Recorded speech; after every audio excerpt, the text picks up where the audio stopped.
Beliau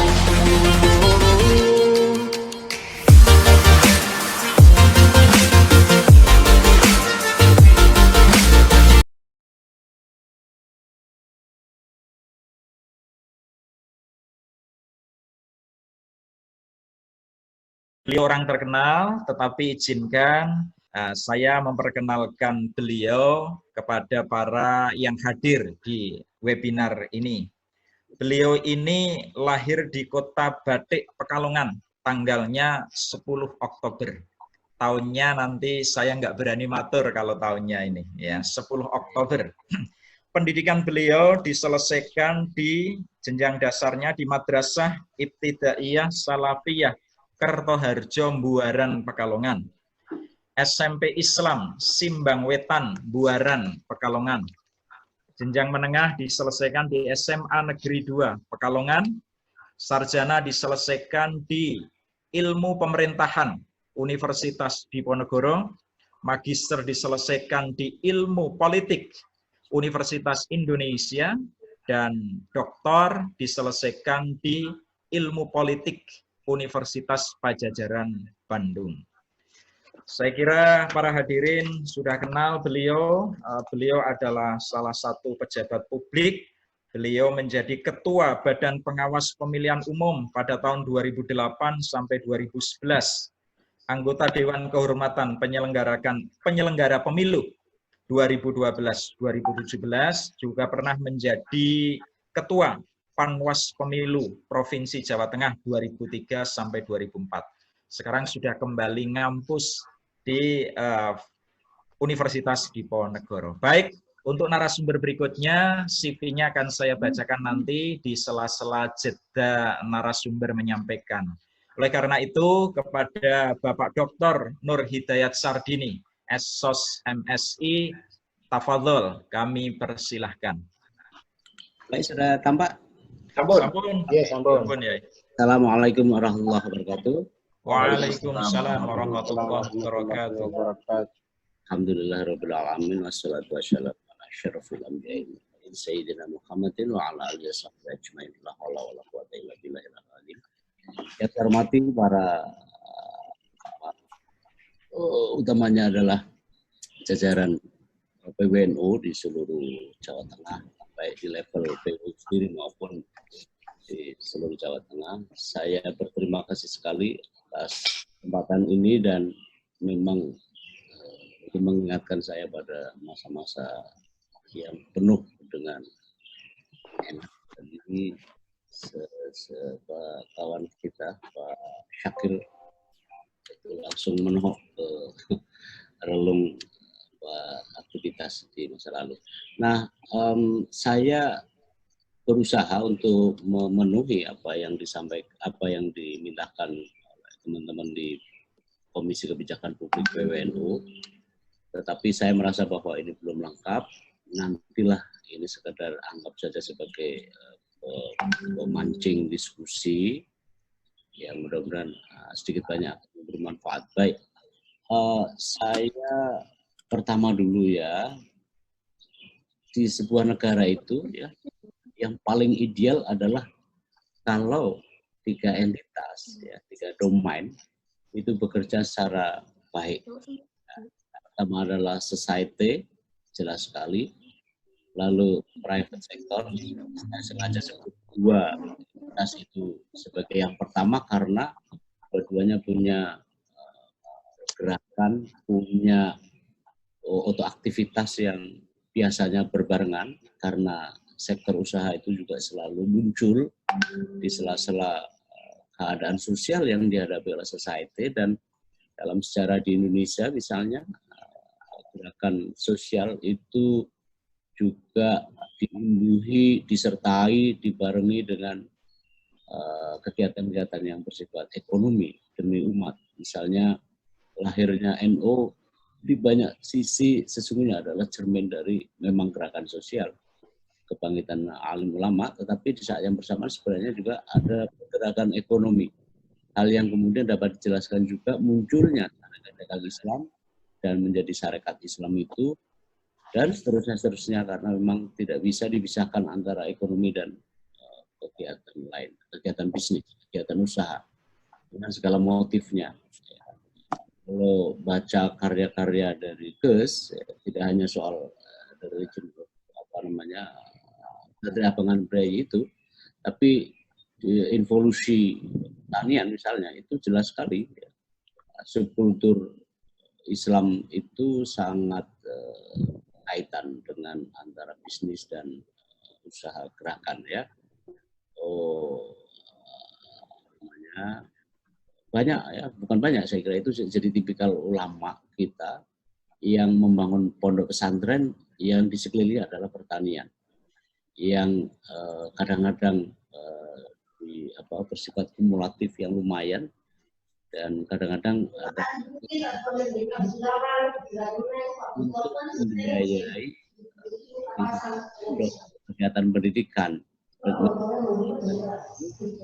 yang karena sumbangan infak, ya, sumbangan wakaf ya, yang diterima oleh para kiai kita yang sangat terkenal itu, dan akhirnya memang dipandang tahun-tahun dimulai 48, lalu puncaknya adalah tahun 65 dipandang oleh kaum kiri sebagai sesuatu yang tidak benar ya dalam konteks land reform, karena perjuangannya adalah perjuangan tanah gitu ya untuk dibagi begitu PKI ya.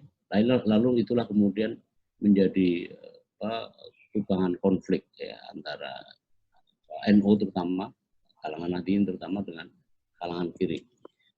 Nah yang ketiga the state ya. State ini di Indonesia itu kan sebenarnya belakangan ya. Fakta sejarah kekuatan masyarakat itu ada terlebih dahulu. Kalau Bapak Ibu semua dan kita semua membaca, mengingat tentang banyak bacaan mengenai sejarah pergerakan umat Islam, ya jauh sebelum adanya negara yang baru dibentuk tahun 45, 17 Agustus itu, kekuatan masyarakat sudah ada duluan.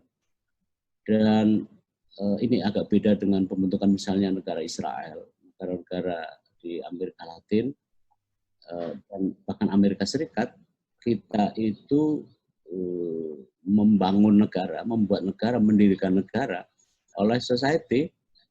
Ya kalau kita lihat sejarah begitu ya. Nah kekuatan masyarakat ada terlebih dahulu dan seperti yang saya sampaikan tadi nyaris berbareng dengan sektor usaha. Nah sedangkan negara paling tidak dalam institusi terbentuk belakangan oleh kedua sektor pertama. Dan dua yang pertama itu menyapih terhadap satu yang terakhir. Dan betapa besarnya hutang budi negara kepada society, terutama ormas-ormas Islam. Sangat serius saya menyatakan ini karena memang negara ini sangat terlampau banyak berhutang budi. Sampai hari ini negara itu dalam pikiran saya tidak mandiri ya, atas bantuan, atas penyapihan dari sektor masyarakat. Dan itu bagian terbesarnya adalah para alim ulama yang tidak bisa dinafikan begitu saja, dan negara kalau jauh dari, atau paling nggak pemerintah kalau jauh dari ulama itu sudah akan kehilangan elan vitalnya, akan kehilangan ruhnya, karena negara ini suka nggak suka ulama lah yang membikinnya, ya akhirnya menyapai juga, nggak mandiri juga. Dalam situasi COVID ini kan sebenarnya begitu ya. Nah kehidupan di suatu negara akan berhasil jika ketika domain di atas tadi itu interaksi secara positif, kooperatif, saling bekerja sama dan sinergi itu dengan peran kunci masing-masing. Nanti Ustaz Zakir akan menjelaskan pasti peranan private sector. Nah negara tugasnya adalah menciptakan lingkungan politik dan hukum dengan menyusun, membuat, merumuskan, memutuskan, melaksanakan kebijakan yang adil dan sehat, serta pengendalian dan pengawasan. Tugas negara itu kan sebenarnya kalau yang saya pahami al-adalah ya, keadilan, menciptakan keadilan saja. Tugas negara kok tidak harus kemakmuran, tapi karena keadilan. Karena dengan keadilan itu kodrat manusia akan kembali pada hakikatnya, dan itu adalah Allah itu menciptakan manusia dengan segala keadaannya, seperti seorang pejabat memberi tugas kepada anak buahnya dengan SK. SK itu, SPPD itu ada uangnya, ada sarananya, ada akomodasinya, ada alat untuk jalannya. Demikianlah Allah itu kepada manusia selalu ada sarananya. Ya. Itu saya kira bisa kita buktikan. Nah, sektor usaha menggerakkan, jadi tugas negara sekali lagi sebenarnya adalah membuat sehat saja, aturan sehat. Menurut saya harus dibatasi sebenarnya. Itu pun masih terjadi. Sektor usaha, Bapak Ibu semua tahu, ekonomi, pertumbuhan ekonomi, lapangan kerja dan seterusnya yang terkait dengan masyarakat, sekali lagi menciptakan interaksi positif serta partisipasi dalam aktivitas baik ekonomi, sosial, budaya, politik, dan pada umumnya di luar sektor-sektor negara dan private sector tadi itu. Nah, Bapak Ibu semua, nah musim pandemi ini dalam pandangan saya itu menguak, ya, menguatkan kedudukan dan hubungan ketiga domain di atas dengan gambaran yang secara sekilas negara sekarang ini menghadapi problem internal yang cukup akut menurut saya, baik dari sisi internal pemerintah dalam kurung pemerintah pusat maupun relasi internal mereka antara pusat dan daerah yang sekurang-kurangnya ya, setidak-tidaknya dari aspek komunikasi. Ini pejabat ngomong ini, pejabat yang ini diralat ini, kemudian menteri bilang ini, tiba-tiba gagal itu, gubernur bilang begini, lalu diralat menteri itu, lalu presidennya juga begitu gitu ya. Dan koordinasi buruk sekali menurut saya ya. Dan corak kebijakan yang menurut saya kalau dalam istilah Amerika belum lama ini ialah illiberal ya, yang menurut saya sangat menekan. Nah, sektor usaha ini simpulan dari beberapa riset ialah terpuruknya aktivitas produksi, distribusi, kaitannya dengan konsumsi. Ini Pak Syakir nanti berkenan untuk menjelaskan lebih detail. Nah, akibat bahan baku dan pemasaran serta substitusi impor, sektor real dan keuangan yang cukup menghentak. Karena sektor usaha ini, saya rasa memang agak khas ya. Tetapi di aspek politik, 56%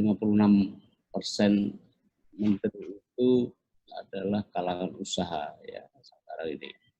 Bahkan presidennya juga punya basis usaha. Nah, kalau secara istilah politik itu ya plutokrasi sebenarnya. Negara ini paling kurang diwakili oleh institusi pemerintah, itu lebih banyak didominasi oleh kaum kaya, kaum usaha sebenarnya yang menumpuk. Jadi corak kebijakannya wajar kalau akhirnya ada omnibus law gitu ya. Paket-paket ekonomi yang cenderung ya, untuk menggampangkan masalah impor sebagai jalan yang terbaik karena memberi efek yang langsung selain bagi mereka yang punya kepentingan langsung dapat mendapatkan sesuatu saat yang bersamaan, tidak perlu berpikir panjang lebar. Padahal dari kemandirian itu bermasalah terutama dalam jangka panjang. Nah, masyarakat jauh lebih menghentak ya, mereka terterjang oleh melemahnya atau hilangnya. Ada yang mengatakan melemahnya kapasitas daya beli, tapi ada yang bilang bahkan hilangnya kapasitas daya beli, bahkan menyangkut ancaman ini yang lebih berat, kesehatan dan keselamatan. Ya, semua usia Allah punya kuasa, punya jadwal, tapi sekurang-kurangnya tampak di kita. Nah, ketiganya sebenarnya menghadapi problem eksistensial ya, yang cukup menghentak. Namun bagi saya karena masyarakat adalah powerless ya, maka yang paling menderita adalah masyarakat karena mereka tidak punya kuasa atau punya kuasa. Bapak Ibu semua, para alim ulama, nah saya ingin sedikit bergeser dari kaji saya tentang politik ke soal lain, karena seperti yang saya sampaikan tadi kepada jangan dekat-dekat. Kepada ekonomi dan politik sesungguhnya dalam pendekatan politik tidak bisa dipisahkan.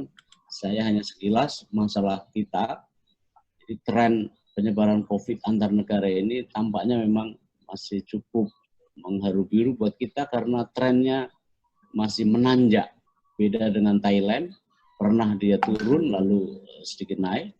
Malaysia cenderung turun dengan sangat tajam pernah, tapi juga naik dikit, lalu sekarang turun. Nah, Filipina itu naik, ya, Singapura pernah naik lalu turun.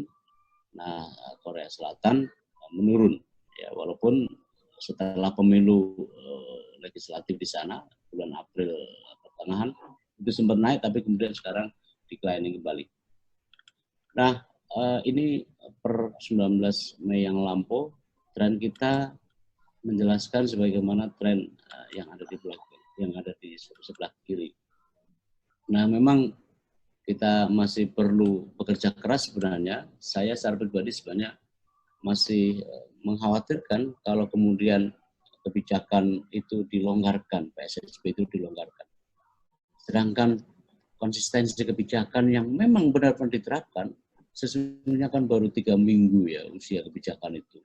Itu pun juga berbalas pantunnya, diwarnai oleh berbalas pantunnya para pejabat di level pusat itu yang saya maksud tadi. Sebenarnya kita tidak pernah atau belum pernah mendapati kebijakan yang memang benar-benar konsisten, yang secara fix, lalu kita bisa jadikan satu simpulan yang kuat dari soal kebijakan ini.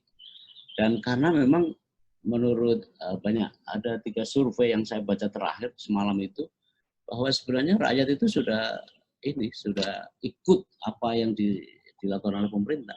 Dalam survei 85% yang dilakukan oleh Fakultas Teknik UI kalau nggak salah, itu 86% rakyat itu sudah ikut atas apa yang disarankan oleh pemerintah. Dan mereka sudah ikutin. Di salah satu poinnya adalah mereka mengikuti informal leaders, arahan informal, dan itu lama.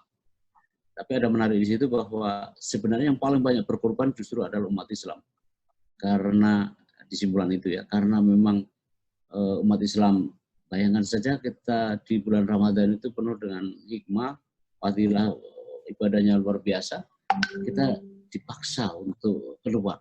Satu di antaranya itu dalam wawancara kualitatif dari hasil riset itu adalah mengenai itikaf. Itikaf itu nggak bisa disubstitusi di rumah. Yang lain insya Allah bisa, tetapi itu kerugian-kerugian secara spiritual yang itu dikorbankan, yang terpaksa karena mengikuti MUI, mengikuti para alim ulama, lalu kemudian lakukan. Dan wajar kalau kalangan hadirin pihak yang paling banyak berkorban untuk ini ya, karena mengendorkan kebutuhan spiritualnya, dan memang itu bulan Ramadan adalah penuh hikmah, tetapi itu semua dilepaskan begitu ya. Maka memang ada wajar juga kalau ada sebagian elit PBNU juga kan yang mengatakan bahwa yaitu kenapa ya bandara-bandara itu dibuka sementara kami juga ditutup masjidnya gitu. Itulah ekspresi yang sangat bisa dipahami. Nah, saudara-saudara, Bapak Ibu semua yang saya hormati, bahwa di banyak negara itu memang wajib di stay at home ini selalu ada kompensasi dengan besaran-besaran yang tentu sesuai dengan kemampuan keuangan negara masing-masing. Tetapi ini poin pentingnya adalah bahwa negara memang harus undu gitu. Orang Pekalongan itu harus undu untuk membiayai rakyatnya. Memang kita bisa berdebat soal PSBB ya, macam-macam lah itu yang tarik ulur istilah yang sesungguhnya menurut saya berpandangan bahwa itu ada pengabaian terhadap hak-hak masyarakat yang kemudian disimplifikasi menjadi semua jadi urusan masyarakat. Sepertinya semua harus menjadi urusan masyarakat. Itu yang menurut saya agak kurang adil, karena memang masyarakat sudah menyumbang bagian terbesar, termasuk berkorban untuk keselamatan nyawa mereka, gitu ya. Sedangkan negara begitu keadaannya. Tetapi lazimnya di banyak negara memang kompensasi negara harus ada. Walaupun di kita tidak dalam bentuk uang, ada juga dalam beberapa segi. Tetapi bansos saya rasa sedikit banyak menolong, kendati pun porsinya sangat kecil. Nah, dalam 3 bulan ini simpulan dari Ombudsman juga yang hasil konfirmasi dengan WHO, sudah saya cek bahwa dalam 3 bulan ini ya pandemi telah terinfeksi di semua negara, tidak hanya umat Islam tidak hanya rakyat Indonesia tapi juga seluruh dunia. Nah, simpulan kedua secara resmi memang kita belum ditemukan vaksin dan ini kita tunggu. Namun perkembangan sementara menunjukkan bahwa tingkat keparahan sangat tidak ditentukan oleh baiknya fasilitas kesehatan. Tidak di ruang-ruang medis, tidak di rumah sakit, dan hal-hal yang menjadi wilayah perobatan, namun lebih ditandai oleh kemampuan negara dalam melakukan pengendalian sosial. Memang pengendalian sosial ini yang sangat mutlak. Itulah kenapa ada pertarungan pemikiran di negara-negara yang relatif demokratis.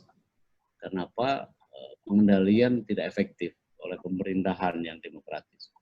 Sedangkan di negara-negara yang tidak demokratis seperti Cina itu lebih demokratis, lebih efektif, relatif efektif. Paling kurang sebagaimana yang diberitakan ya. Nah, apakah begitu? Enggak juga, karena di sejumlah negara seperti Taiwan, Jerman, ya, Korea Selatan, ya efektif juga, lumayan efektif. Jadi, tapi poin pentingnya adalah bahwa kapasitas negara dalam melakukan pengendalian sosial. Nah, di Indonesia, seperti Bapak Ibu juga tahu bahwa problem ini adalah problem negara yang kayaknya memang punya masalah sebelum adanya COVID. Tentang performa ekonomi, tentang relasi antara negara dengan masyarakat yang memang agak aneh ya kalau lihat data bahwa pemerintah sekarang itu hasil dari pemilu yang sangat partisipatif gitu ya, angkanya di atas mutlak. Tapi sebelum bahkan dilantik sudah ada demonstrasi besar-besaran. Itu sebenarnya ada problem resistensi dan bahkan rejeksi terhadap kebijakan. Nah, bisa jadi kita mengatakan bahwa itu bisa di skenario oleh mereka yang kecewa, bisa juga.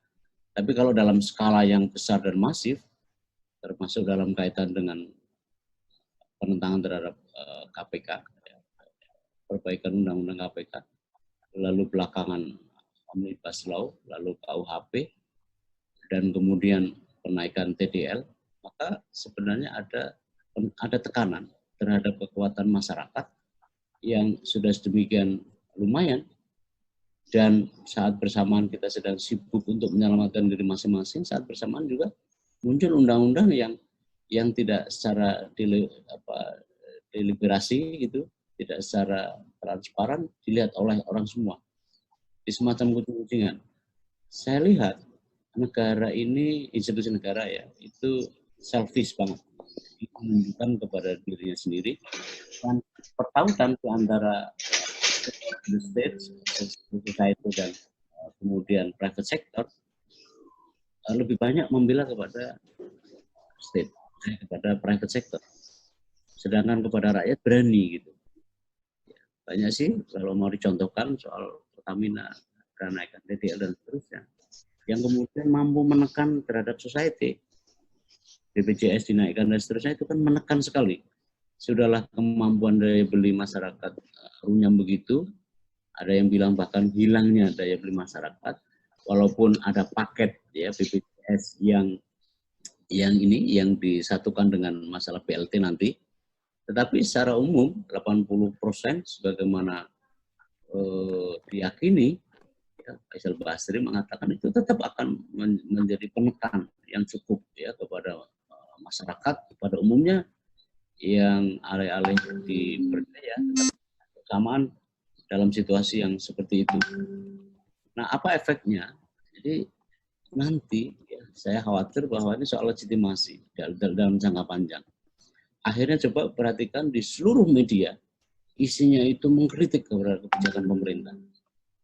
Kadang-kadang miris betul kalau kita tidak punya norma yang harus kita ikuti, itu kadang-kadang kebangetan ya. Bahasanya itu bahasa yang sudah tidak sopan. Tetapi ada juga yang disampaikan secara nalar, secara logis, dan memang itu bisa dibenarkan secara akademis, itu juga banyak. Tapi maksud saya adalah bahwa ada problem yang dalam jangka menengah dan panjang makin akan ada resistensi bahkan rejeksi terhadap kekuatan negara.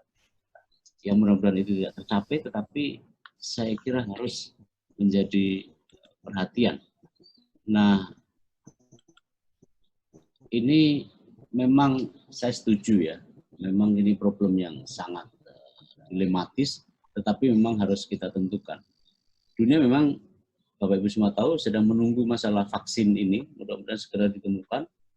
Ya, Allah yang memberi penyakit, Allah yang menyembuhkan lah. Ya, dunia sedang berada dalam ketidakpastian, sangat tidak pasti. Bukan kekhawatiran tentang perekonomian yang makin suram saja, tentang kesehatan dan keselamatan yang menjadi persoalan kita bersama, melainkan adalah mengenai seluruh kelengkapan ketidakpastian yang berlipat ganda, yang itu yang sedang kita hadapi. Kalau satu adalah soal pertimbangan ekonomi, ya, karena ekonomi tetap harus jalan, tidak mungkin terpuruk seperti kondisi sekarang.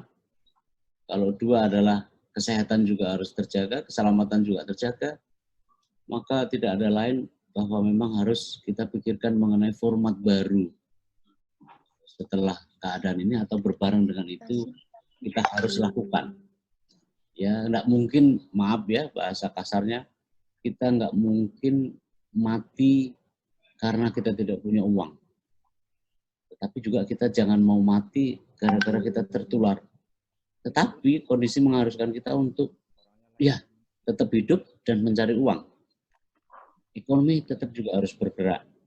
Memang ini tidak enak, tetapi bahwa jangan terlalu cepat. Saya khawatir ini ya, yang paling saya khawatirkan adalah soal pengkonsentrasian massa, terutama di level anak-anak kita, seusia SD, SMP, SMA. Kalau kampus, di kampus Undip misalnya, itu disiplin saya akui tinggi, dan Pak Rektor memang sangat tepat ya mengambil kebijakan yang jauh-jauh hari sebelum Maret itu, Maret awal itu. Tetapi saya masih meragukan ya soal disiplin di kalangan adik-adik kita, anak-anak kita seusia SD dan SMP. Mereka dari rumah dibekali dengan pengertian ini dan segala macam, tapi begitu menghadapi kondisi masalah di sekolahnya, itu semua bisa buyar. Dan kalau di antara mereka, mudah-mudahan ini tidak ya, lalu akhirnya membawa gitu ya, sudah terpapar. Wallahu a'lam bishawab. Saya khawatir sekali gitu ya. Ya mungkin dilonggarkan, tapi jangan di sektor pendidikan dasar dan menengah lah dulu ya. Aduh, saya betul-betul tingkat kepasarannya sangat tinggi dan tidak mengerti itu. Nah, Bapak Ibu semua, para pemirsa, bahwa ini memang harus kita pikirkan. Ini ada dari penelitian terhadap para eksekutif di seluruh dunia. Memang harus kita pikirkan dalam rangka normal baru ini. Ya, kita harus memang basisnya ada di tempat kerja kita. Ya, tempat kerja kita memang harus kita ubah sedemikian rupa sehingga menjadi tempat yang untuk berekonomi kita. Tempat kerja sama juga dengan sekolahan ya, merepresentasi dari aktivitas kita di kampus, di tempat kerja, di lapangan dan seterusnya lah. Dengan penyusunan yang beragam lah. Ada 9 poin kalau tidak salah sampai ke bawah itu ya. Itu menggambarkan mengenai desain gitu, apa yang sebaiknya kita lakukan dalam upaya atau menggambarkan dalam gambaran suatu kondisi normal baru yang seperti diminta oleh panitia untuk bisa diskusi ini. Misalnya mengubah langkah-langkah yang pertama ya, mengubah langkah-langkah dan persyaratan keselamatan kerja gitu. Ya pakai masker tapi pakai helm gitu, mengkonfigurasi ulang ya tentang jarak dan seterusnya. Tapi saya rasa silakan aja nanti dipelajari, saya share ini materi. Mohon maaf Pak Nur, barangkali 5 menit lagi waktu paparannya, mohon maaf. Insya Allah tidak ada. Atur nuwun. Nah, saya ingat Eric Norlinger ya tentang teori negara. Negara kuat dan mudah-mudahan kita jadi negara kuat, ya, negara yang ciri tingginya adalah tingkat otonomi dan dukungan masyarakat. Jadi negara itu relatif mandiri dan masyarakat juga mendukung dengan begitu kuat. Ya, itu strong states, independent states, negara dengan ciri tingginya tingkat otonomi, tetapi lemah dalam dukungan masyarakat. Responsive states, ya, rendah tingkat otonomi, tapi kuat terbalik dari independen tentang dukungan masyarakat. Nah, keempat adalah kedua-duanya yang lemah secara mandiri dan lemah juga dukungan masyarakat. Nah, silakan kita semua menilai mana negara kita posisi hari ini. Tetapi saya berharap karena misalnya kalangan nanti ini sangat punya nilai moderasi yang tinggi dibandingkan dengan kekuatan lain, saya kira paling didengarkan oleh pemerintah. Tapi pemerintah harus bertanggung jawab sama kalangan ulama, karena memang disitulah kemudian negara ini bisa terbentuk, dan 1, 2, 3, 4 adalah pilihan yang mungkin bisa kita jadikan diskusi. Terima kasih, Ustaz. Assalamualaikum warahmatullahi wabarakatuh. Waalaikumsalam warahmatullahi wabarakatuh. Baik, Bapak Ibu, pemirsa semua, sangat menarik materi yang disampaikan oleh Pak Nur Hidayat Sardini.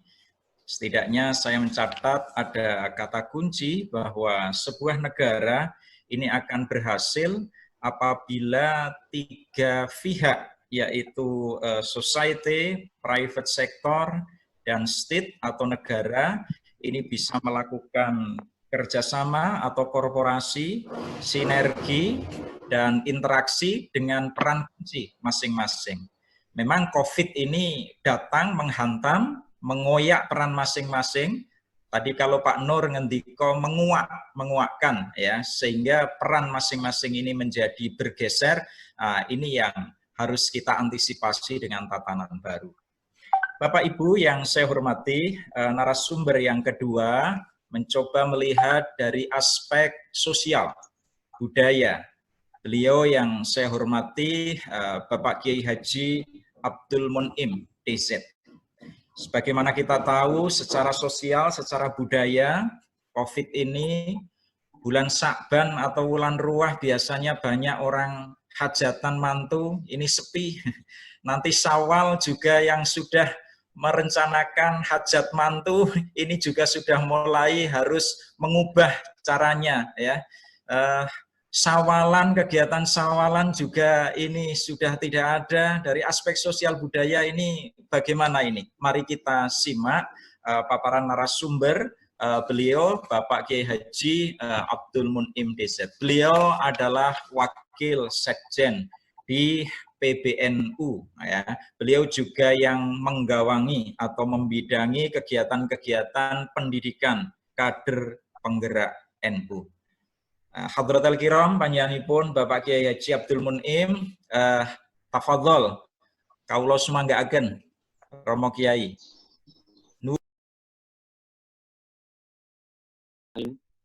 Alhamdulillahirabbil alamin, amma ba'du.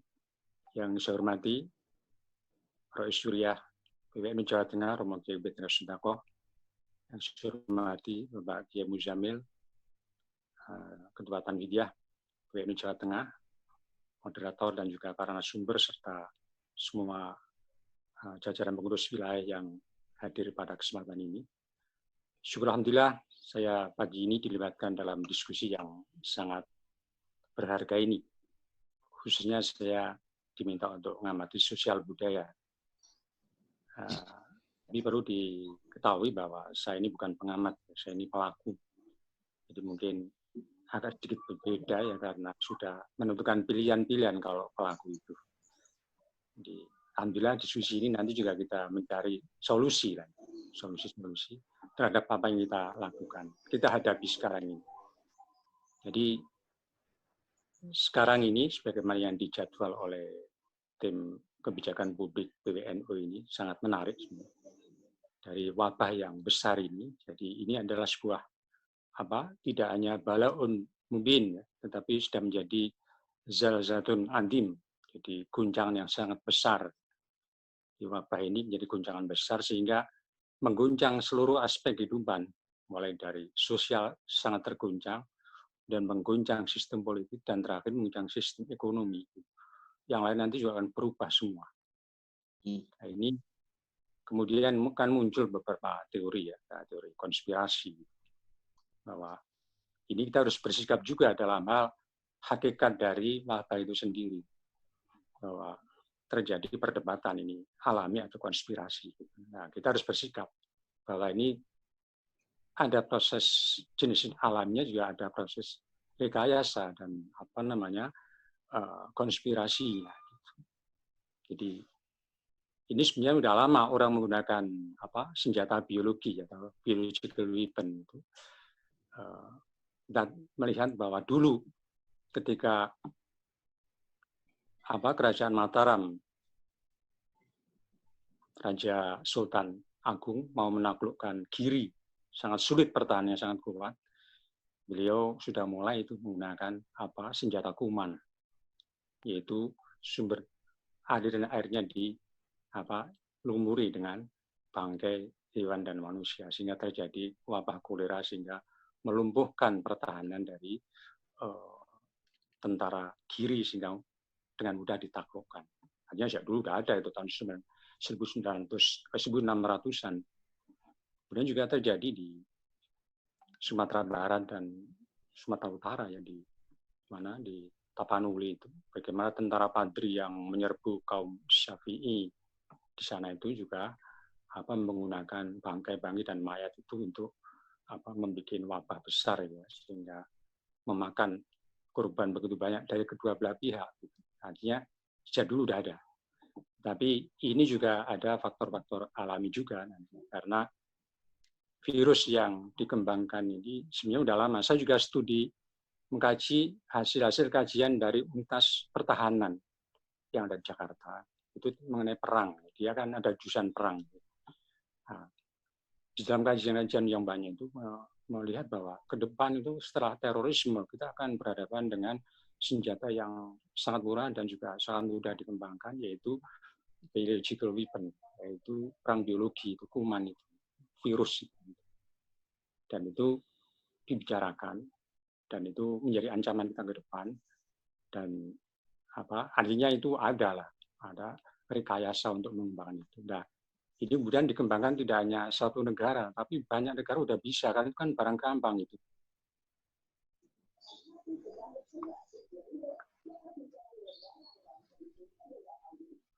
Zaman Mataram sudah bisa itu terjadi, sehingga pelakunya banyak, sehingga menjadi wabah yang mendunia, berbeda dengan sebelumnya ya, yang flu burung, flu babi, antraks itu kan tidak separah ini karena pemainnya banyak, ya, menjadi semacam prinsip itibeh, mati siji mati kabeh, jadi pemainnya banyak.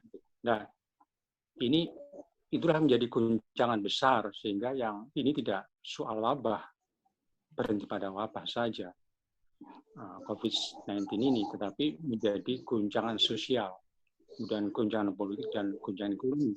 Tidak hanya skala nasional, tapi skala global, pandemi. Nah, disinilah nanti seperti yang diharapkan oleh Komisi Kebijakan ini adalah bagaimana kita bisa eksis dan berperan di dalam menghadapi guncangan-guncangan yang besar ini. Jangan sampai kita jadi victim, misalnya kita jadi aktor, atau sampai jadi victim juga jadi aktor juga. Tapi makanya di sini kita harus bisa membagi ya, mengatur ritme gerakan kita. Jangan sampai kita fokus di soal kesehatan saja. Ini kan masa emergensi, harus itu masa emergensi. Tapi tenaga pikiran dan juga harta atau kekayaan kita itu harus kita manage dengan sangat baik, karena masanya sangat panjang. Tidak hanya emergensi sekarang ini ya, tapi nanti masa-masa konstruksi, masa rekonstruksi, dan sampai masa recovery, itu kita berperan di seluruh, jangan sampai tertinggal. Kalau tertinggal ya seperti biasanya itu NU hanya berlumuran lumpur di depan, tapi di tengah jalan kehabisan bekal, kehabisan tenaga, di ujungnya kita tidak ikut merasakan ketika semuanya sudah selesai. Nah, ini gonjangan sosial itu memang luar biasa ya. Jadi kalau selama ini kita selalu menganjurkan adanya kohesivitas sosial ya, di mana kita mengajak orang untuk berkumpul. Hasim kan berseru, "Wa'alimukulukum jami'an ila hadil jami'at mubarakatimu sampinan ulama." Berbondong-bondong berkumpul lah. Dan jangan berpisah, karena ya Tullahi ma'al jamaah. Tetapi ke depan dengan goncangan ini, maka kita tidak jamaah, tapi menjadi cenderung munfaridah. Tidak ada lagi intimasi seperti dulu ya, dalam berkumpul tadi itu ya. Kita bisa selamatan, kita bisa jamaah, kita bisa mengadakan pertemuan, tahlilan, manakiban dan sebagainya. Semua ritual kan sebenarnya itu intinya jamaah. Dan itu memang diselenggarakan dalam rangka untuk mempertahankan kohesivitas sosial masyarakat Ahlussunnah wal Jamaah agar tidak terjadi masyarakat yang individual. Individual itu akan jadi mangsanya serigala, atau kalau di gembala itu mangsanya serigala, kalau di kita itu jadi mangsanya setan. Nah, sekarang ini betul-betul terjadi. Tidak ada jamaah itu. Jadi tiba-tiba jamaah mendapat tantangan yang luar biasa. Tiba-tiba kita intimasi tidak ada, yang ada adalah distansi. Dan itu kan bertentangan dengan konsep jamaah, konsep distansi individu dan distansi sosial. Jadi konsep kontinuitas menjadi konsep yang segregasi ya, pemecahan masyarakat itu, jamaah menjadi individual dan intimasi menjadi distansi. Nah, ini mempengaruhi seluruh aktivitas kita. Ya, disitulah nanti NU harus bisa menemukan pola baru hubungan sosial, bagaimana jamaah tetap kita pertahankan karena itu prinsip, tetapi tidak akan hilang prinsip ini karena ini dampaknya ke depan akan seperti itu. Jadi nanti relasi sosial pasca COVID-19 ini akan terjadi kerenggangan sosial itu tidak begitu saja berhenti ketika penyakitnya sudah berhenti, karena akan menjadi tradisi. Orang akan masih ada rasa curiga, rasa khawatir, kewaspadaan masih harus ditingkatkan dalam waktu yang mungkin sangat lama sekali. Nah, ini adalah hal yang perlu kita rumuskan kembali. NU merumuskan kembali konsep jamaah itu ke depan, karena kita tidak hanya emergensi ini kita memberikan bentuk pengobatan, bentuk bantuan karitatif dan sebagainya. Nah, itu adalah masa emergensi ini. Nah, kita berharap kita juga nanti berperan aktif di masa rekonstruksi ya. Karena tadi itu ini juga menggoncangkan sistem sosial juga sistem politiknya. Di NU mau nggak mau harus ikut berkiprah. Nanti disebutkan oleh Bapak narasumber pertama tadi bahwa ini sikap pemerintah juga begitu, juga oposisi, karena memang ini nanti banyak yang main di sini. Pemerintah juga begitu akan memanfaatkan peristiwa ini untuk melakukan kebijakan kontroversial yang akan segera ditetapkan. Kalau kita tidak mencegah, itu Omnibus Law itu akan segera ditandatangani karena semua partai setuju. Hanya partai berapa yang itu nunggu waktu, bukan belum setuju. Kemudian DPR juga begitu. Kemudian kebijakan-kebijakan yang pro kapital, pro private itu memang sudah mulai diterapkan. Seperti kenaikan BDA sampai terakhir kenaikan kembali BPJS dan sebagainya. Nah, karena sebenarnya di negara kita tidak ada lagi state dan private, karena private-nya udah di state itu. Jadi di state itu private-nya sudah dua state. Nah, itu dulu yang dicegah oleh Bung Hatta. Ketika Nasution mau bikin partai Bung Hatta. Bung Hatta ketika Nasution bikin partai, Nasution kan jenderal itu. Ngajak temannya pengusaha namanya Hasim Neng. Bikin partai namanya Partai IPGI.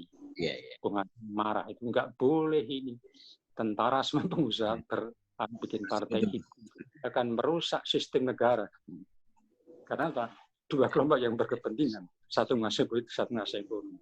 Nah, kita boleh sudah dikuasai oleh pengusaha, menterinya dan sebagainya. Maka itu jadi pengusaha ini yang agak ke depan kita harus ada kemampuan mikrokonstruksi. Nah, ini menarik, agak ke belakang sebentar. Jadi belum lama ini diskusi kita kelompok terbatas itu melihat sistem ekonomi, politik dan kehidupan dunia ini sudah tidak sehat gitu. Terjadi monopolar gitu ya. Dulu kan multipolar atau bipolar lah paling enggak. Itu saling kontrol antara Amerika dengan blok barat dan blok timur saling kontrol sehingga tidak semena-mena. Lalu sekarang jadi semacam monopolar, jadi superpower tunggal gitu, sehingga terjadi ketidakadilan, ketidakberesan itu terjadi di mana-mana dan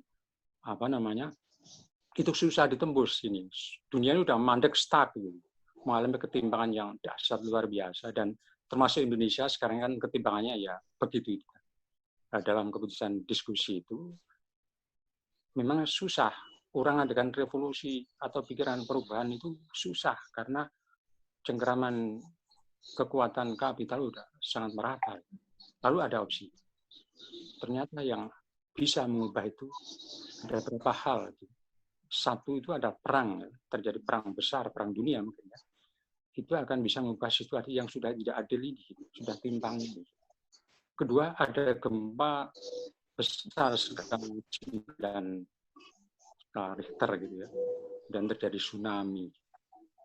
Nah kemudian ternyata tiba-tiba muncul sesuatu yang tidak kita duga, yaitu muncul pandeminya, wabah dunia yang menguncang seluruh dunia ini, sehingga tidak ada negara yang tidak terguncang. Dan ini menarik seperti kata Pak Muzamil tadi bahwa Rabbana ma khalaqta hadza batila. Jadi tidak ada yang diciptakan Tuhan di suatu sia-sia. Tapi ini ada manfaatnya dan harus kita cari manfaatnya, kita cari hikmahnya. Yaitu apa? Ini dunia yang sudah mapan, sudah solid ya, sudah timpang, susah digoyah. Itu terjadi keretakan sekarang. Nah, disitulah sistem pertahanan ya, senjata nuklir yang dahsyat itu nggak ada gunanya sekarang. Satelit yang canggih-canggih leader nggak ada gunanya. Kemudian juga sekarang ada pesawat tempur ya yang bisa dari satu benua ke benua lain. Itu cuma butuh waktu 2 jam, saking cepatnya itu. Tetapi semua pesawat nggak ada gunanya. Pesawat siluman juga sekarang nggak ada gunanya. Kemudian peluru kendali yang canggih, sistem pertahanan tidak ada gunanya. Menghadapi musuh satu yang dilawan bersama itu adalah virus corona itu. Artinya apa? Sistem pertahanan juga terguncang. Dunia pendidikan terguncang. Pemerintahan semua terguncang. Termasuk agama kita juga kena goncangan. Ya, ini adalah dunia sedang retak. Ya.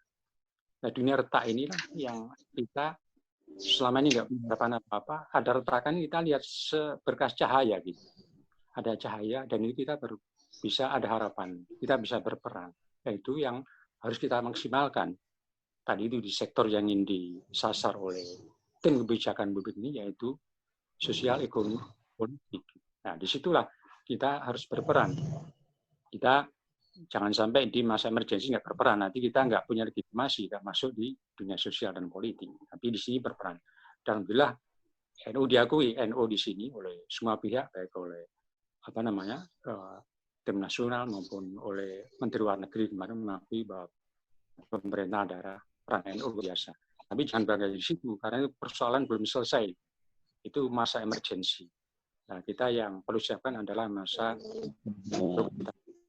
Jadi rekonstruksi itulah yang kita nanti persiapkan. Nah, itu kan lebih sulit lagi karena kita butuh ahli perencanaan. Ahli perencanaan. Alhamdulillah di narasumber yang awal itu kan kondisi mungkin bisa membuat perencanaan yang jauh lebih bagus itu. Baik di politik dan hukum, undang-undang juga nanti ada ujung etos ya. Kita menciptakan etos baru, itu nanti budaya. Tapi budaya itu kita munculkan dari sistem struktur. Jadi kita melakukan restrukturisasi politik di situ. Karena sistem politik kita yang tadi itu punya politiknya pengusaha, untuk full politik uang. Nah, sejauh kita nggak melakukan perubahan politik, terutama di undang-undang dan terutama undang-undang dasar, ini adalah kesempatan. Undang-undang dasar harus kita tata kembali seperti itu adalah agendanya NU dan menjadi agenda semua kekuatan nasional ingin ada perubahan bagaimana sistem politik itu menjadi normal, tidak hanya sistemnya 1-2 orang pengusaha atau private itu yang sudah fully menguasai state ini, sehingga tidak ada kehidupan lain selain dari ini. Sehingga kita sekarang ini mau melakukan PSBB itu kan kesulitan karena pemerintah selalu didesak oleh kelompok private ini gitu. Mulai tadinya, mulai apanya itu mendesak karena mereka sebenarnya yang menjerit bukan masyarakat bawah, tapi yang menjerit lebih keras itu ya pengusaha itu gitu. Karena usahanya tidak jalan. Kalau yang lain kan bisa itu rakyat menahan sebentar, kan biasa puasa itu. Nggak boleh pulang kampung, nggak boleh keliaran, nggak boleh dagang aja, mau. Tapi pengusaha mana mau. Karena ini kan kerugian per hari, bukan kerugian. Untungnya tiap hari itu berapa itu jadi hitungan. Nah, disitulah nanti rekonstruksi ini betul persiapkan. NU itu siap, jangan sampai kita habis di masa emergensi, kita nggak ikut recovery. Disitulah kita menyiapkan ya sistem ekonomi, karena sistem ekonomi timbang ini juga kontribusi masyarakat juga besar. Misalnya persediaan pangan. Masyarakat itu karena padi tidak menguntungkan, kalah murah dengan impor, lalu meninggalkan.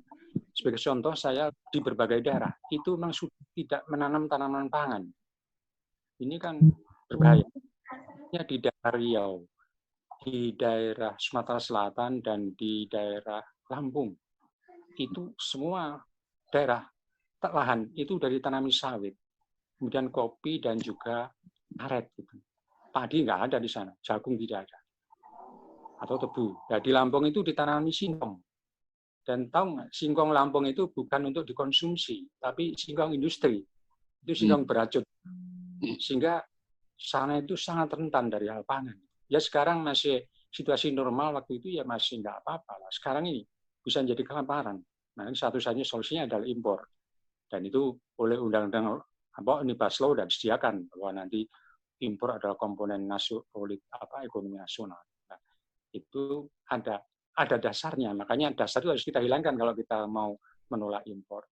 Yaitu makanya kemarin dalam diskusi seperti ini kita sampaikan ketahanan pangan di daerah itu harus dilakukan lagi. Sehingga tidak hanya menanam tanaman yang laku dijual. Itu kan gaya-gaya tanam paksa itu. Menanam tanaman yang laku di pasar internasional seperti kopi, sawit, kemudian karet, dan sebagainya. Sementara rakyat nggak punya pangan. Nah, sementara ini kita masih bisa ngambil dari tetangga atau dari negara lain impor, tetapi ke depan kita akan susah impor. Karena negara-negara sekarang itu udah membatasi diri. Nah, itu adalah Yai, wektalipun gangsal menit malih. Dan kedua, sarankan untuk mulai penanaman, kan masih ada waktu beberapa bulan ini. Lalu ini juga nanti kita harus NU ya bisa membuat masyarakat itu mengubah pola konsumsi ya, tidak hanya produksi ekonomi tapi konsumsi ya, seperti yang disarankan tadi itu, hidup sehat itulah gitu. Itu perlu kita lakukan bersama. Nah, dengan demikian maka nanti dalam proses recovery itu kita betul-betul bisa mengendalikan juga. Jangan sampai recovery kita sudah tidak ada. Kita sudah habis di depan saja, recovery-nya tidak ikut karena tidak ikut rekonstruksi pasca COVID-19 ini. Nah, itu kita harapkan kita bisa ambil peran. Dan ini kesempatan, karena kalau situasinya normal, kita nggak punya kesempatan apa-apa, termasuk pembangunan sistem ekonomi mandiri tadi. Itu kan sudah lama kita rencanakan, tapi tidak ada momentumnya. Nah, sekarang ini teman-teman itu sudah membuat lumbung-lumbung di daerah, kemudian juga mulai kesempatan menanam kembali pertanian untuk pangan, padi, jagung, singkong, dan sebagainya. Ya, saya kira itu yang bisa sampaikan. Maaf waktunya yang saya ingin sampaikan banyak, waktunya terbatas dan juga kurang sistematis. Moga-moga ada manfaatnya. Terima kasih. Wassalamualaikum warahmatullahi wabarakatuh. Waalaikumsalam warahmatullahi wabarakatuh. Matur nuwun, Yimun Im. Bapak Ibu, menarik sekali yang disampaikan oleh narasumber kedua tadi, Yimun Im, bahwa virus ini tidak sekedar wabah, tetapi menjadi kekuatan yang mengguncang. Ya. Guncangannya berdampak pada berbagai sektor. Ya. Salah satunya sektor sosial budaya tadi. Interaksi sosial menjadi renggang dan sebagainya. Ya. Maka dari itu, jamaah NU ini yang relatif kena dampaknya yang besar ya dari sisi interaksi. Yang biasa tahlilan malam Jumat ini ya orang-orang NU ya, yang Ahad sore muslimat fatayat tahlilan niku nggih tiang-tiang NU. Malam Isnin sing berjanjen nggih tiang NU. Waktu nisfu Sa'ban punggahan, wah ini juga sudah tidak ada ya, pudunan nuzulul Quran nggak boleh berkumpul, dan saya yakin dampaknya akan kena ke ekonomi juga. Engkang biasa ndamel ingkung ya, bakul sayur itu menjadi omsetnya turun karena kegiatan-kegiatan seperti itu sudah tidak ada lagi. Sehingga kita dengarkan materi berikutnya dari sisi ekonomi.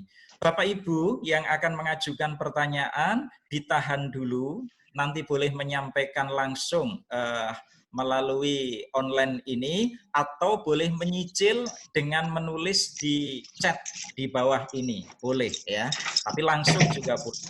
Baik, Bapak, sahabat saya Bapak Haji Ahmad Syakir Kurnia PhD.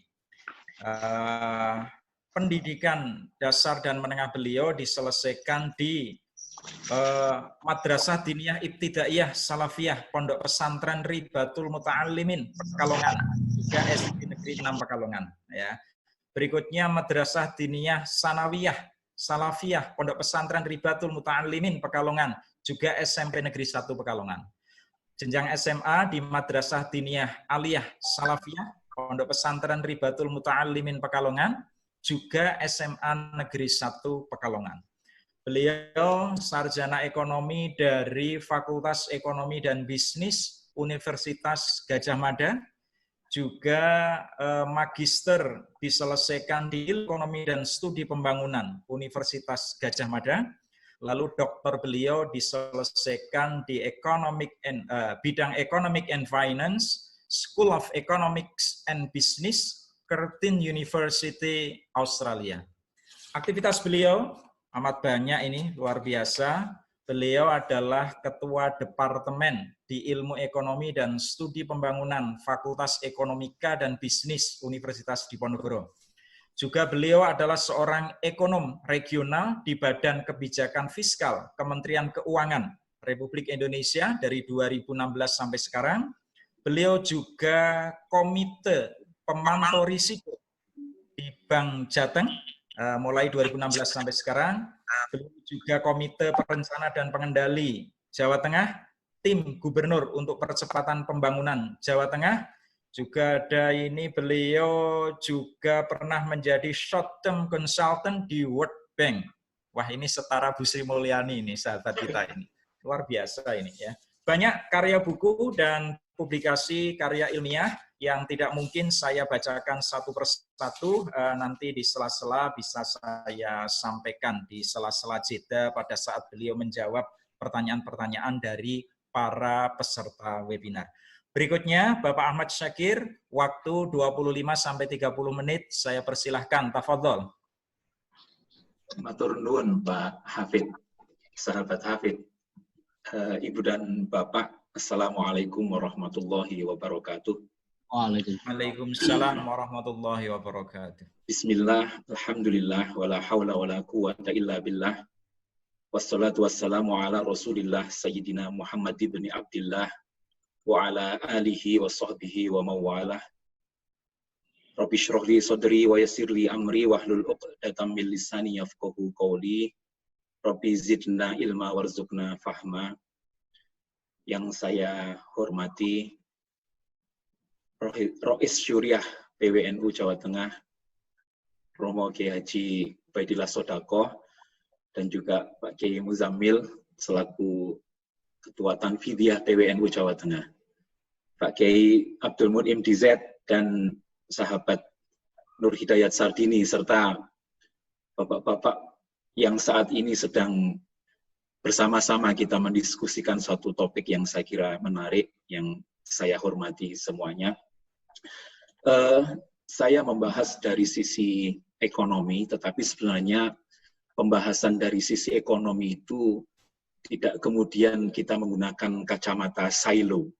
Silo dalam arti tidak berkaitan dengan disiplin ilmu yang lain. Membahas ekonomi pasti berkaitan dengan disiplin ilmu sosial, disiplin ilmu politik yang tadi sudah disampaikan. Akan tetapi saya ingin memberikan satu penekanan beberapa poin-poin yang saya kira perlu kita cermati bersama untuk kemudian kita bisa memikirkan dan menentukan sikap, merespon bagaimana respon kita terhadap perkembangan yang saat ini sedang kita alami bersama.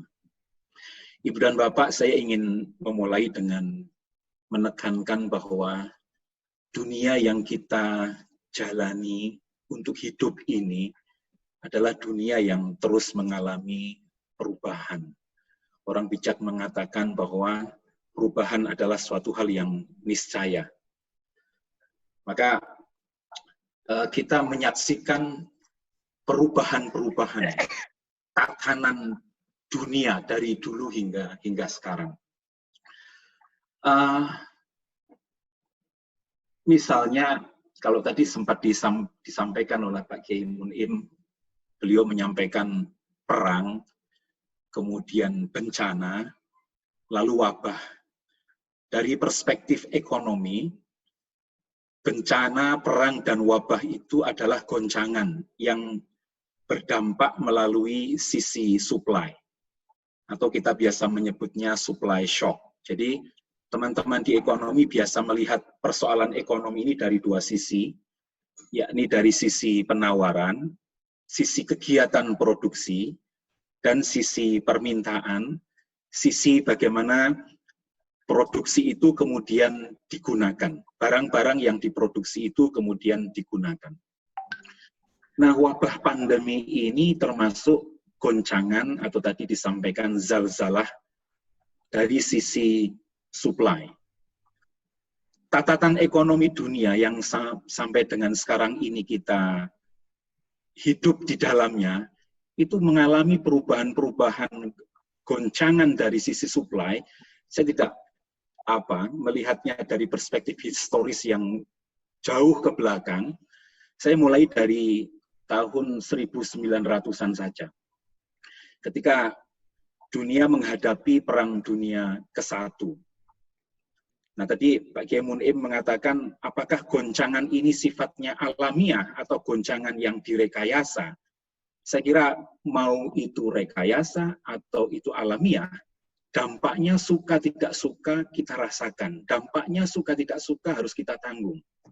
Tetapi tentu sikap kita bagaimana merespon goncangan yang sifatnya alamiah dan goncangan yang sifatnya rekayasa, itu harus cermat betul. Nah, kembali ke tadi, perubahan sejak Perang Dunia ke-1, 1919 itu kan kemudian mengakhiri tatanan sistem ekonomi dunia, sistem moneter internasional yang dulunya itu menggunakan standar moneter berbasis emas dan perak, lalu standar moneter kemudian mengalami kekacauan. Nah, pasca Perang Dunia ke-1 ada upaya-upaya untuk mengembalikan tatanan ekonomi, tatanan moneter dunia ke standar emas. Tetapi gagal karena tahun 1930-an itu dunia ekonomi kadung masuk ke dalam suatu krisis yang tercatat di dalam sejarah sampai dengan sekarang ini menjadi krisis yang paling luar biasa dampaknya, yang kita kenal dengan Great Depression. Nah, teman-teman di ekonomi menyikapi krisis yang terjadi karena wabah pandemi ini hitung-hitungannya memperkirakan bahwa ini akan bisa berpotensi menjadi krisis yang hampir sama dengan Great Depression, atau paling tidak ini akan menjadi krisis yang dampaknya terbesar kedua setelah Great Depression tahun 1930-an. Nah, saya ingin menyampaikan bahwa Great Depression tahun 1930 itu juga mengubah tatanan dunia, mengubah cara pandang, bagaimana mengelola ekonomi.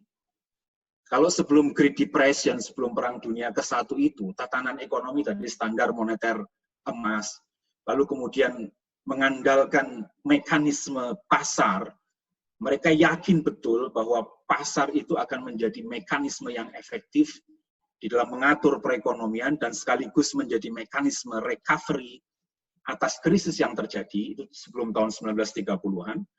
Tetapi pengalaman Great Depression itu kemudian mengubah cara pandang. Mengandalkan mekanisme pasar semata itu tidak akan bisa berhasil, apalagi di dalam situasi krisis. Nah, oleh karena itu, tatanan ekonomi dunia berubah, cara pandang berubah, kita mengadopsi cara pandangnya Keynes. John Maynard Keynes itu kan menulis buku tahun 1937 yang judulnya The General Theory of Employment, Interest, and Money. Nah, paling tidak, dalam jangka pendek, peranan pemerintah itu sangat diperlukan untuk mengatasi krisis pada waktu itu. Bukan berarti meninggalkan mekanisme pasar, tetapi dalam situasi ketika dunia kacau, dalam situasi ketika ekonomi menghadapi depresi yang sangat besar, peranan pemerintah itu sangat diperlukan. Nah, apa yang ditulis oleh Keynes di tahun 1937 itu mengubah madhab, cara berpikir bagaimana ekonomi dikelola. Nah, Ibu dan Bapak, setelah Keynes menerbitkan bukunya, merubah cara pandang, kemudian dunia menghadapi Perang Dunia Kedua.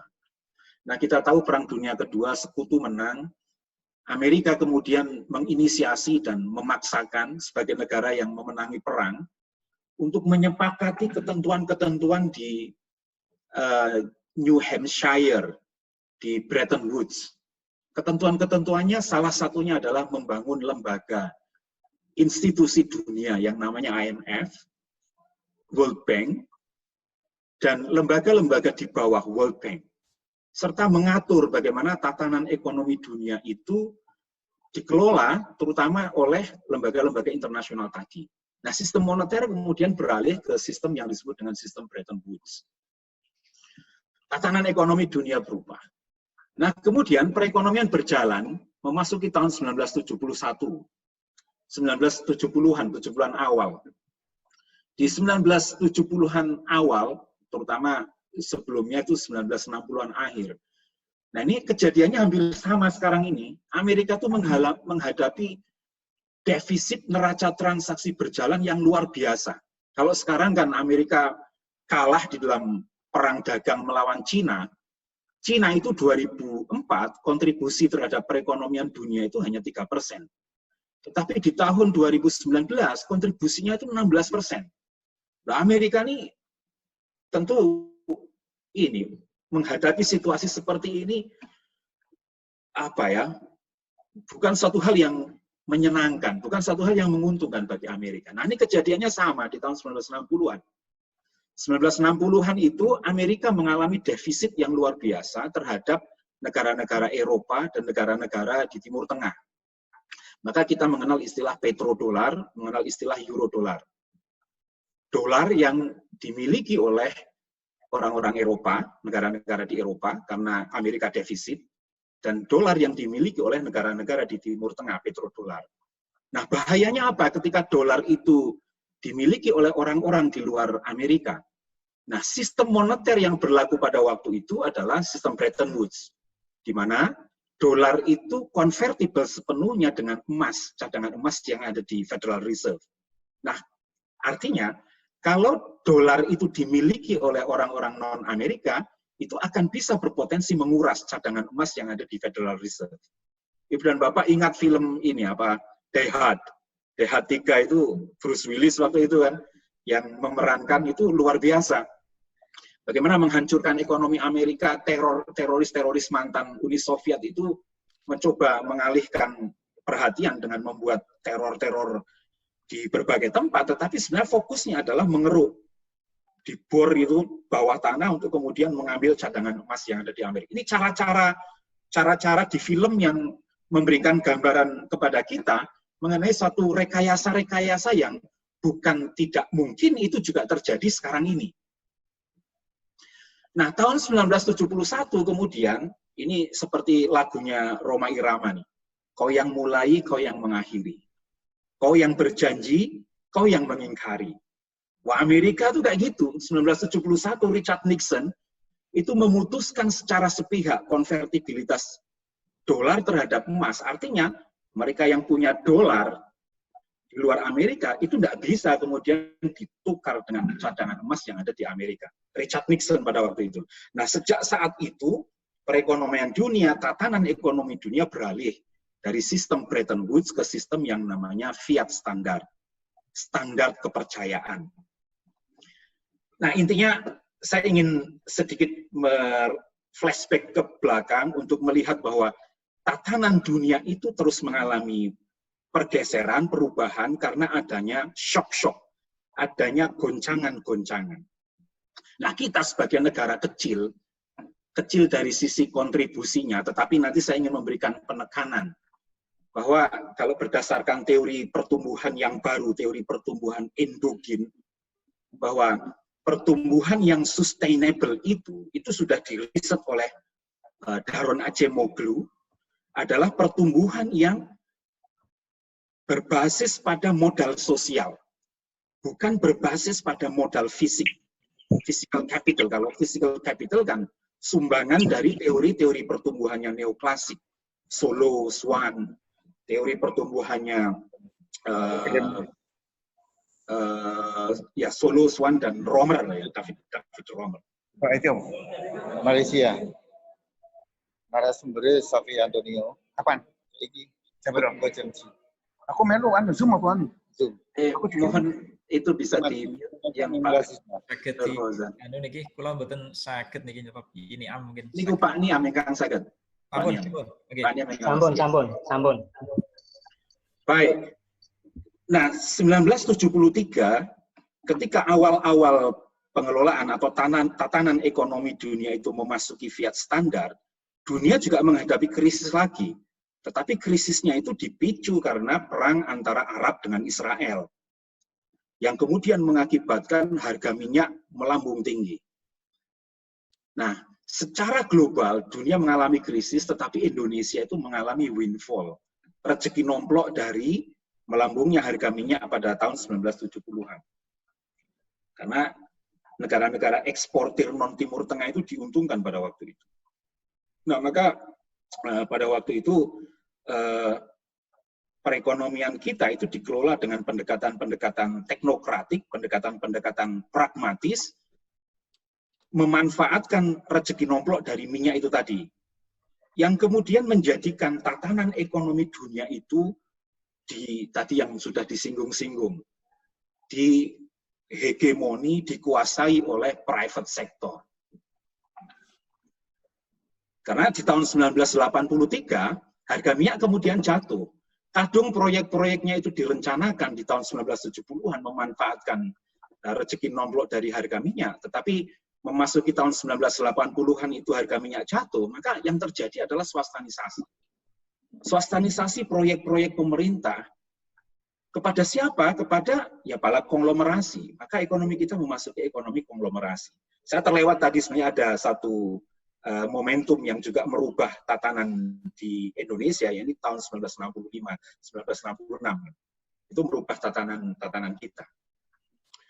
Nah, kembali ke tadi, memasuki tahun 1980-an, kita memasuki era konglomerasi, dan ternyata era konglomerasi itu dibangun di atas struktur yang rapuh, ya memanfaatkan hegemoni konglomerasi menguasai seluruh sektor, termasuk sektor keuangan, sementara kelembagaan sektor keuangan kita pada waktu itu, pasca deregulasi tahun 1988, itu masih belum kuat fondasinya, maka kita sebenarnya sedang menunggu saatnya untuk kejatuhan ekonomi kita.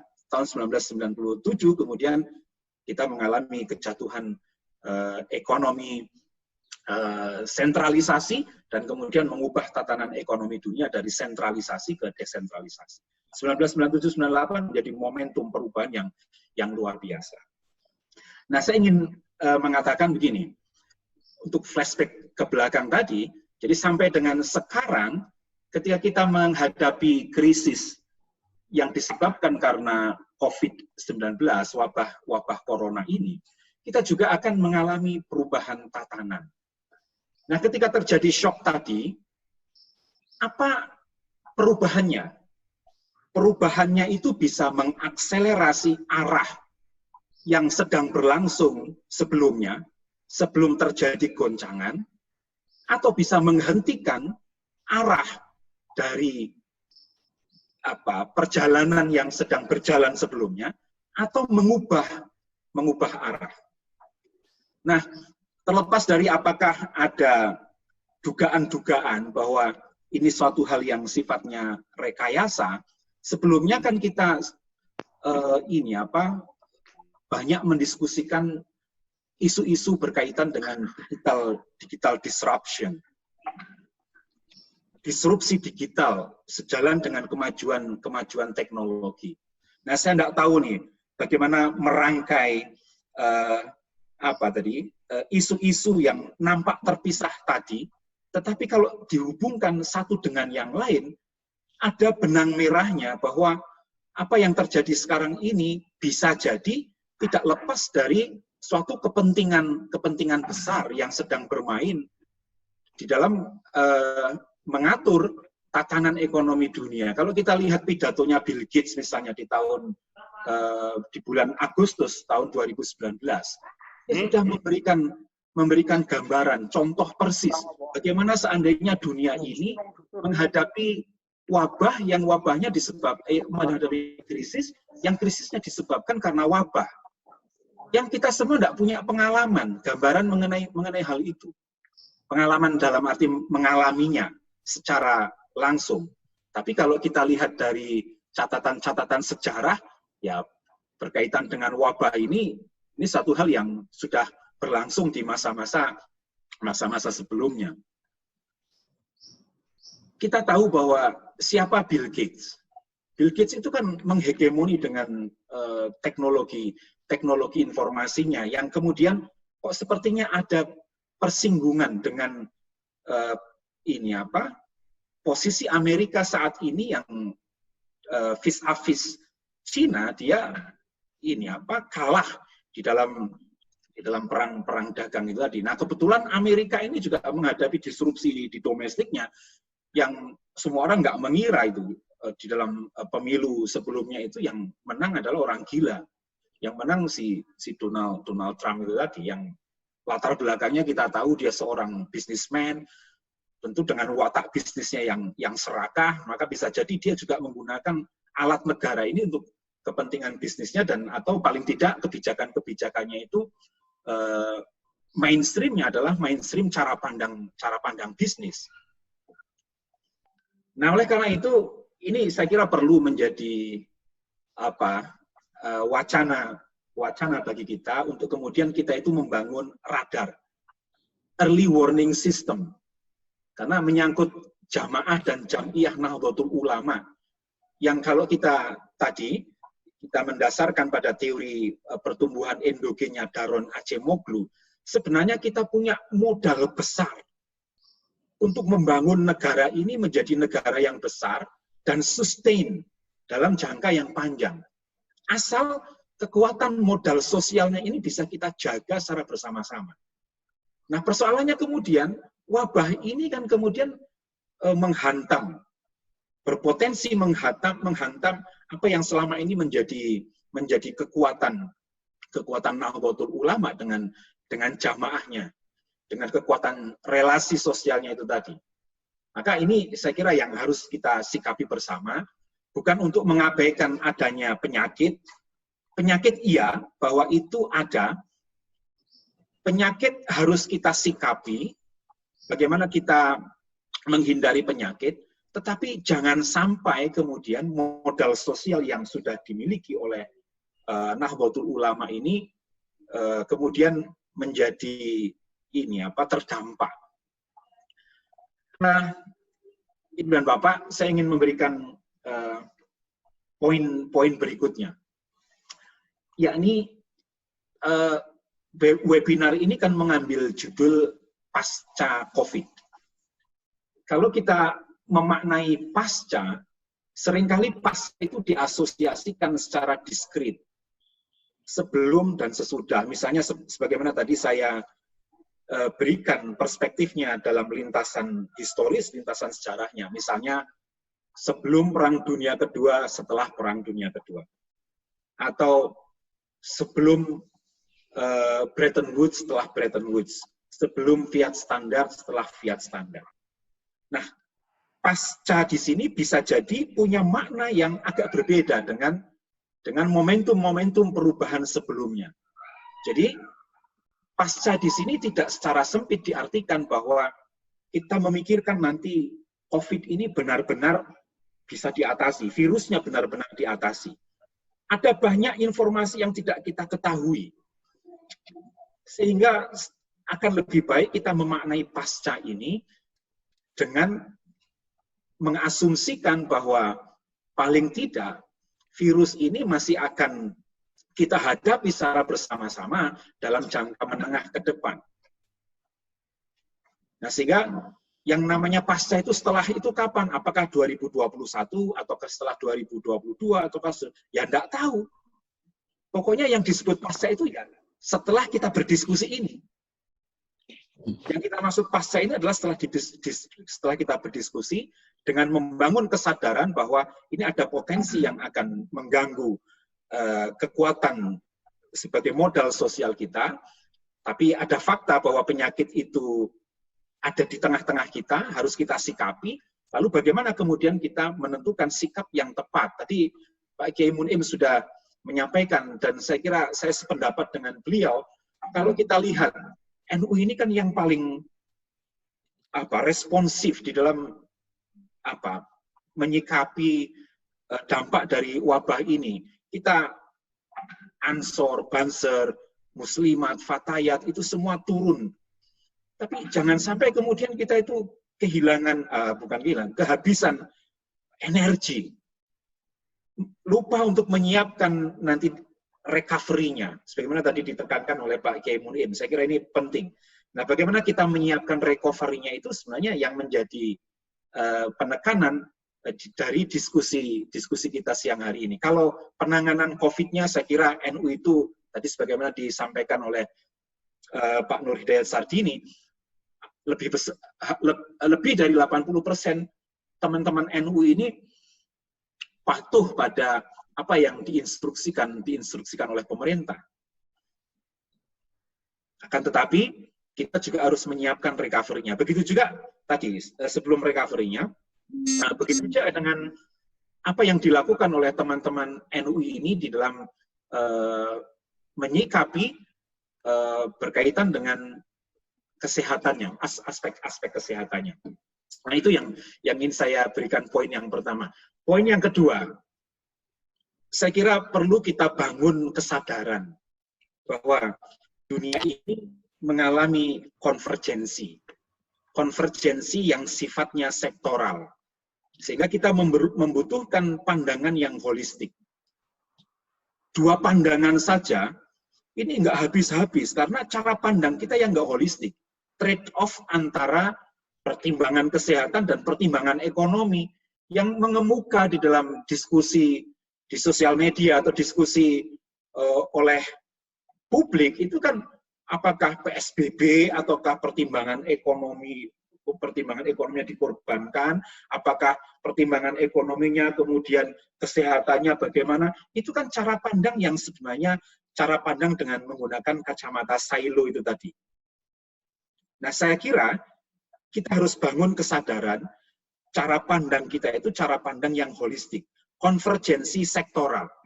Kita tidak bisa melihat dari aspek kesehatan saja, nggak bisa melihat dari aspek ekonomi saja, kita harus melihat secara menyeluruh. Nah, kalau dari cara pandang agamawan terutama teman-teman di NU ini kan cara pandang agama yang sangat moderat, cara pandang agama yang fleksibel, karena kita itu kaya dengan qawaidul fiqhiyah. Maka qawaidul fiqhiyah ini menjadi pedoman bagi kita menyikapi berbagai perubahan-perubahan sosial itu tadi.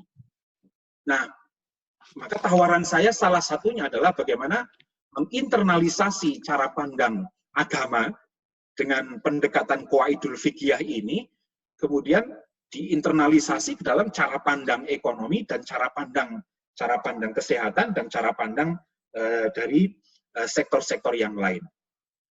Nah, setelah membangun kesadaran konvergensi seperti itu, saya kira kita juga harus bersiap untuk keluar dari comfort zone. Termasuk berkaitan dengan bidang ilmu yang kita pelajari. Kita itu seringkali susah untuk keluar dari comfort zone. Seorang ekonom itu ya sudah nyaman dengan cara pandang ekonominya. Dia tidak mau membuka cara pandang lain dari disiplin ekonomi, sosiologi, antropologi. Saya kira itu nggak bisa lagi menjadi pilihan kita ke depan untuk menghadapi potensi perubahan tata baru sosial ekonomi politik ini. Agamawan juga seperti itu. Saya kira agamawan juga harus berbesar hati cara pandangnya untuk kemudian terbuka terhadap cara pandang bukan agamawan, cara pandang ini misalnya ekonomi sosial seperti itu. Dan NU saya kira punya potensi yang luar biasa karena teman-teman di pesantren itu tadi saya sampaikan kan punya kekayaan dengan qawaidul fikihnya. Nah, ini hal yang kedua yang perlu menjadi poin yang ingin saya sampaikan. Nah, kemudian yang ketiga menghadapi dampak dari COVID ini, saya kira kita melihat bahwa ada suatu antitesis terhadap multilateralisme, antitesis terhadap globalisasi. Tetapi antitesisnya terhadap globalisasinya ini sifatnya hanya parsial. Itu yang harus kita sadari betul. Parsial dalam arti sekarang mobilitas orang itu sangat terbatas.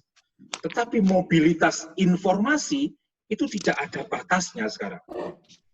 Nah, maka di satu sisi mobilitas atau pergerakan orang itu terbatasi, tapi di sisi yang lain mobilitas informasi itu menjadi sangat-sangat terbuka. Informasi apapun itu bisa kita akses sampai ke ruang-ruang privat yang paling privat di diri kita. Maka ini perlu menjadi perhatian kita bersama. Nah, yang berkaitan dengan krisis multilateralisme, ini yang kemudian harus kita sikapi betul, karena di satu sisi ada antitesis terhadap multilateralisme dalam konteks relasi sosial antar orang dunia secara langsung, tetapi di sisi yang lain, regionalisasi itu harus kita perkuat dengan modal dasar, yakni kekuatan sosial jamaah, jam'iyah Nahdlatul Ulama. Sewu, Yishakir, sekitar 5 menit lagi ya. 5 menit lagi, ya. Mohon maaf. Ya. Nah, saya kira harus kita bangun kesadaran pentingnya untuk menumbuhkan kembali sikap-sikap gotong royong di masyarakat kita. Kita gali lagi nilai-nilai indigenous dari masyarakat kita yang sudah diwariskan oleh para pendahulu kita, yang kemudian memunculkan ide-ide, misalnya NU memunculkan ide lumbung padi Nusantara. Ini saya kira perlu kita kontekstualisasi dalam konteks kekinian. Nah, saya akan berhenti di sini. Untuk saya manfaatkan 5 menit untuk memberikan perhatian pada apa yang dilakukan oleh pemerintah. Yang kalau kita tidak hati-hati, kita tidak cermati, tidak kawal apa yang dilakukan oleh pemerintah di dalam merespon dampak ekonomi karena wabah ini akan ada potensi konflik sosial, konflik keamanan yang tentu saja tidak kita inginkan bersama. Nah, kita tahu bahwa pemerintah itu menggelontorkan uang 405,1 triliun untuk mengatasi COVID. Lalu peraturan pemerintah pengganti Undang-Undang Nomor 1 Tahun 2020 itu ditetapkan sebagai undang-undang. Kalau kacamata ekonomi, melihat secara agregat, apa yang dilakukan oleh pemerintah dari kacamata ekonomi itu nggak salah. Memang itu yang harus dilakukan. Dalam situasi sekarang, kebijakan fiskal itu yang menjadi diandalkan untuk mengatasi dampak COVID, dampak ekonomi dari COVID. Mengandalkan sektor moneter nggak bisa, karena sektor moneter kita ini dan sektor moneter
dan salah satu poin di dalam Perpu 1 tahun 2020 itu kan pelonggaran batasan defisit APBN 3%. Artinya untuk membiayai 405 triliun tadi, pemerintah kemudian defisitnya membengkak. Defisit membengkak itu apa? Apakah pemerintah mencetak uang? Tidak. Mencetak uang bukan menjadi solusi yang tepat saat ini. Dan secara umum, maka solusinya adalah hutang. Nah, karena itu pemerintah menerbitkan global bond. Global bond yang nilainya 4 miliar sampai 5 miliar dolar itu. Obligasi global. Artinya apa?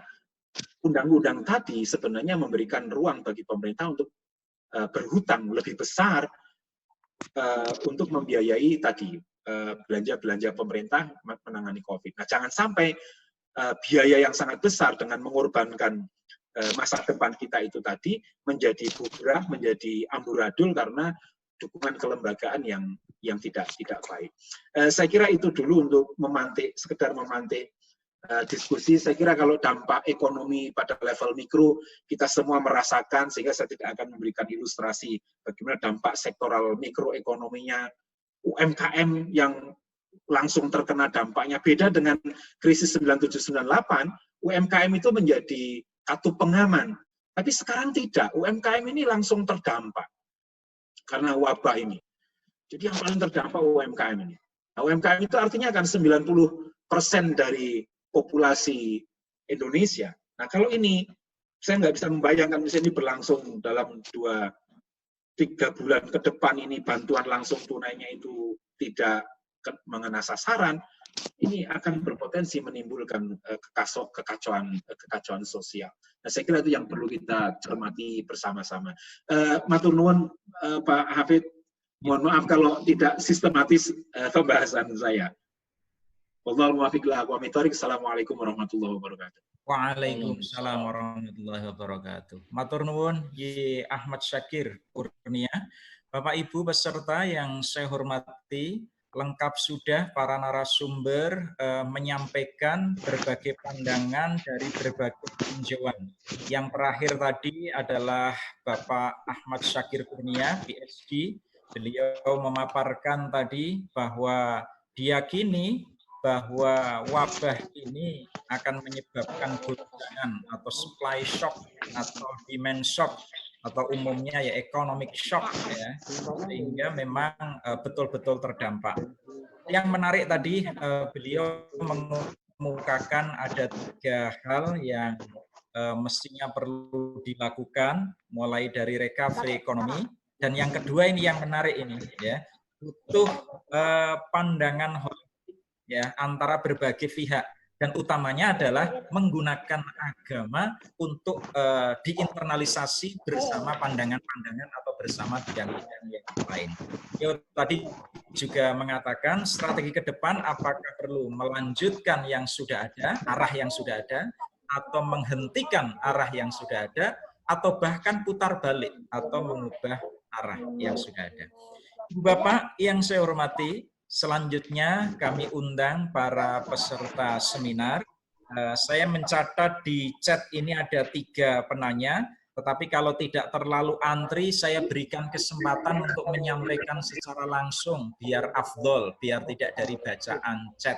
Ya, kami persilahkan.